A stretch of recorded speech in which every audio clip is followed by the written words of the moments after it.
The number of undocumented foreign workers in South Korea has hit almost 400,000. The issue was brought up in Parliament's recent Q&A session with public officials. Our Kim Bo-kyung looks at how almost 20% of foreigners in Korea have ended up undocumented, the humanitarian issues this causes, and ways to address the issue. During the recently held three-day questioning session at the Parliament, lawmakers asked government officials about a wide range of matters. One lawmaker brought up the issue of undocumented foreign workers. As of April this year, some 393,000 foreign workers are undocumented. That's almost 20% of the total number of foreigners in South Korea. The usual protocol would be to send such workers back to their home countries. But given that most of the undocumented foreign workers are at short-handed workplaces in the agricultural and fisheries sector, both sides in Parliament agreed that this wouldn't be the best way to tackle the problem. 시급한 상황이라고 생각합니다. 저도 그렇게 생각합니다. 지금 막지 않으면 지금 우리 사회에 있는 점점점 수면 위로 오르고 있는 외국인 혐오 감정이 폭발할 수도 있고요.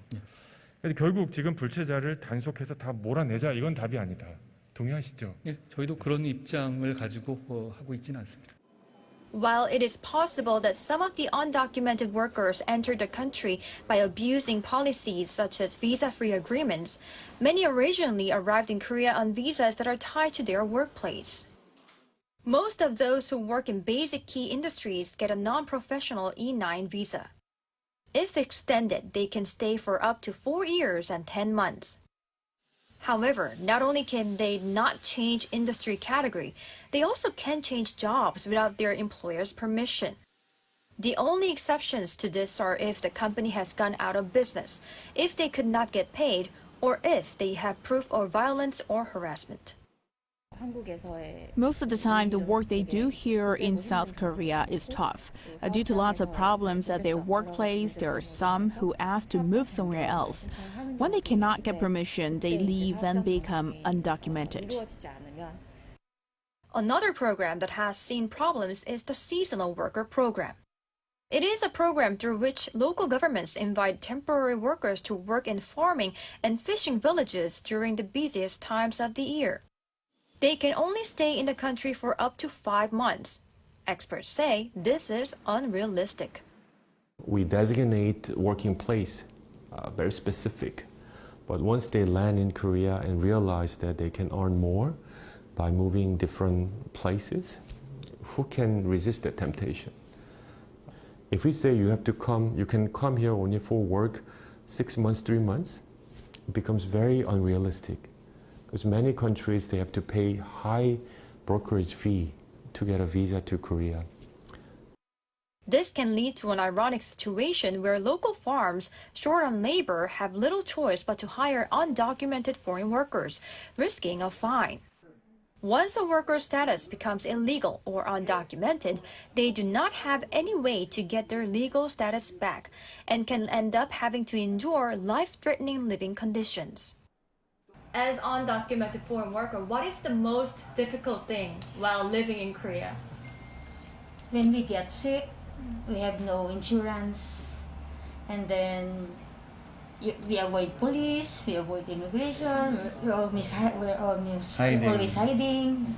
Even we are sick, we have to work. Yeah. Medical care is not the only thing they cannot easily access. They finished working at the company they have recently been at for 5 years. They did not get the severance pay. It is common for business owners to pocket the money. It is impossible for undocumented foreign workers to be part of the basic social security system. They cannot get health insurance, having to pay too much money at clinics. Neither can they have minimum living expenses guaranteed if they lose their jobs. The Justice Ministry is looking at ways to tackle the issue. It aims to first set up a new control tower for border, migration, and immigration policies. It also plans to establish region-specific visa categories and introduce fast-track programs for science and technology talents, giving them a pathway to an F2 visa. The lawmaker who brought up the issue says He agrees with ministry's plan to establish a control tower that can coordinate with various ministries and agencies for a more holistic approach to the issue. Laborers are not robots. They are coming here not just for 8 hours of working. They're coming and they will live in Korea 24 hours. Sometimes they meet their spouses in Korea. Where they live, what they do after work, is all should be part of our labor policy. As the lawmaker points out, the issue is wider than just work and employment, and the country needs to start a candid conversation with different stakeholders in our society. 김보경, 아리랑 뉴스.